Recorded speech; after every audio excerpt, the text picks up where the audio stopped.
Hello, and welcome to Digital Closings 101 or eClosings 101. My name is Jason Nadeau, and I'm the Chief Digital Officer here at Fidelity National Financial. I'm going to take a few minutes today and walk you through a little bit about eClosings. I'm going to try and give you some information that's relevant and important to you, and not just an education on 101 per se. So let's go ahead and walk through this. First of all, what is a digital closing? Well, it's pretty straightforward, not as complicated as you think. The official definition is an electronic execution via digital signatures of some or all of the loan closing documents. So basically, if you're e-signing a document for your closing, you're doing some version of an e-closing. So let's talk about that. Hybrid versus full digital closings, or hybrid versus full digital e-closings. You're going to hear us use the term digital closing and e-closing interchangeably today. A hybrid closing, this is the one that we're most familiar with, is one where one or more of the documents are still traditionally signed. We're going to walk through this in a little more detail in a minute, but the difference is between a hybrid and a full is where they're all recorded and signed. In other words, if there's anything on paper or anybody signs using a pen, you're still on a hybrid closing. What are the parts or the components of a digital closing?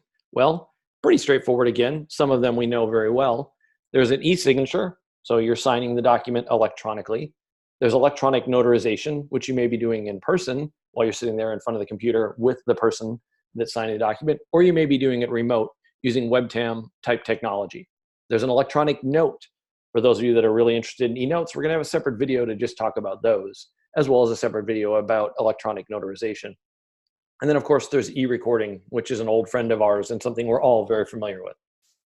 So when it comes to doing an e-closing, and specifically a hybrid e-closing, well, at the end of the day, it's really all about the documents. Let's break the documents in the closing package down a little bit and discuss what that means. The first is the note. It's a very important document, as we know. There's a note and there's an e-note. An e-note is a special document that is an electronic version of a note. It is not just a PDF document that you sign. It is a very special document using very special technology to create the document, sign the document, and store the document. E-notes are something that as a title agent, you are very unlikely to come across in the near future. This is not something we deal with in any way on the title or escrow side unless we are explicitly directed by a lender to use their technology to sign an e-note. You're not going to run into a lot of these. Recorded documents, of course, we all know about the recorded documents. But what's important about recorded documents when you're thinking about a hybrid closing is that your county must accept e-signed documents and must allow for an e-recording of those e-signed documents. The other thing to keep in mind is when you get into notarization, which is the next one, your county recorder may have specific rules about their acceptance of e-notarized documents versus e-recording documents. So be careful. Just because your county or your recorder allows e-recording doesn't mean they'll support electronic notarization, which is a great segue into the next document, which is notarized documents. We know there's a bunch of documents that we have to notarize. Well, if you want to include that in your e-closing, you have to be an e-notary, or you have to be using an e-notary on an outsourced type service. State law must permit it, and as I mentioned, your county recorder must permit it. The other thing important to think about when you're looking for what's going on e-notarization or remote online notarization, which is RON, even if state law permits it, you have to look and see who is going to promulgate the rules around that state law. In most of the states, the process is one where the law is passed and then they delegate the detailed rules in the law to the Secretary of State. And then the Secretary of State has some period of time afterwards to provide rules and guidelines under which the vendors and folks like ourselves must operate in order to effectively create a fully notarized document. Therefore, just because the law passes in your state, there's probably a time period somewhere between 6 months and a year following that before you're actually going to be able to see these transactions being done. And then the last, and this is our favorite section, the disclosures and others. We also refer to these as the junk documents. These are all of the other documents that are not one of the above. And they're not recorded, they don't need to be notarized, and they're not that special note. In all states, all counties, complements of federal and state law, these documents can be e-signed and are legally binding. So let's talk a little bit more about what that all means. Let's talk about a couple examples of hybrid closings. Let me walk you through a couple examples.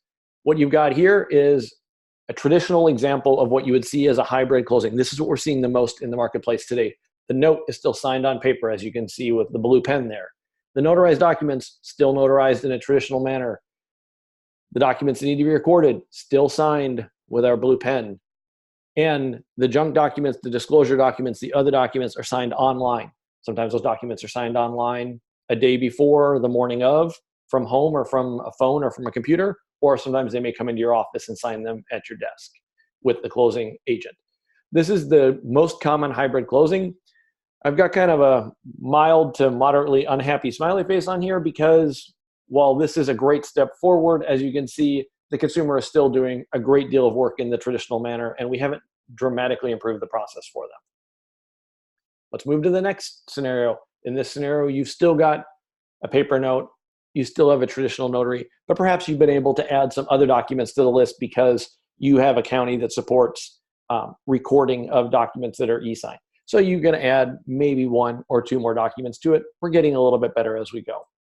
Where we start getting much more interesting and where we're hoping that we're going to see a lot more in the coming year are scenarios where the note may still be on paper because of the complications that we talked about for the lender on that, but the notarized documents, the disclosure documents, those recorded documents, those documents we can all e-sign. And the cool thing about this in this model is now you're getting to a point where since enough of those documents are going to be e-signed, we have the opportunity, if the lender can do it, to provide the documents a couple days ahead of time, a few days before closing, maybe not necessarily sign them before closing because documents need to be dated the date of closing, but they can review them from home and look at them and do those documents, get familiar with them, talk to an attorney, that type of thing. So now we're starting to get really interesting. Now, where are we getting into the sunny side of life?